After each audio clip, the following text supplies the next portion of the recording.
రవిప్రకాష్ గారు చాలా కాలం తర్వాత మళ్ళీ బాస్ ఈజ్ బ్యాక్ నినాదంతో వచ్చి చేసినటువంటి సర్వే మొట్టమొదటి రోజున ఏదైతే రాయలసీమ ఇవ్వడం, ఆ తర్వాత రోజున నెల్లూరు, ప్రకాశము, కృష్ణా, గుంటూరు ఇవ్వడం, ఆ తర్వాత గోదావరి జిల్లాలు, ఇవన్నీ టోటల్ కంప్లీట్ అయిన తర్వాత ఆయన ఇస్తున్నటువంటి సర్వే కీలకమైనటువంటి అంశం. సర్వేనా అంచనానా అంటే ఏదైనా అనుకోవచ్చు.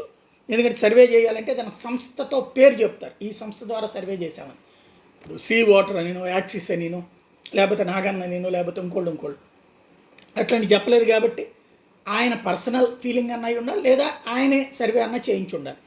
ఇందులో వైఎస్ఆర్ కాంగ్రెస్ పార్టీకి 63 సీట్లకే పరిమితం అవుతుందని, తెలుగుదేశం పార్టీకి 95 సీట్లు వస్తాయని, జనసేనకి 13 సీట్లు గెలుచుకుంటుందని, బీజేపీకి 3 సీట్లు, కాంగ్రెస్కి 1 సీట్లు వస్తాయని అంచనా వేశారు. అంటే టోటల్ కాంగ్రెస్ పార్టీ 1 గెలుచుకుంటుంది, బీజేపీ 3 సీట్ల దాకా గెలుచుకుంటారు. 10 పోటీ చేస్తున్నారు కదా.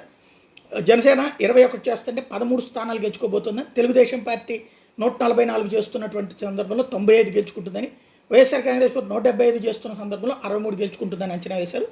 తద్వారా వైఎస్ఆర్ కాంగ్రెస్ పార్టీకి షాకు, తెలుగుదేశం పార్టీ కూటమికి బూస్టు, ఓవరాల్గా అద్భుతమైన సక్సెస్ అవుతుంది అన్నటువంటి అంచనా వేస్తున్నారు. నేను ఇంతకుముందే చెప్పినట్టు ఆయన తన క్రెడిబిలిటీని ఫణంగా పెట్టి చేసినటువంటి సర్వే సక్సెస్ అయితే ఆయన కెరీర్కి డోకా లేదు. 2 రాష్ట్రాల్లో రేపు పొద్దున మళ్ళీ చక్రం తిప్పి రామోజీరావు గారు, రాధాకృష్ణ గారికి పోటీ పడే స్థాయిలోకి వస్తారు.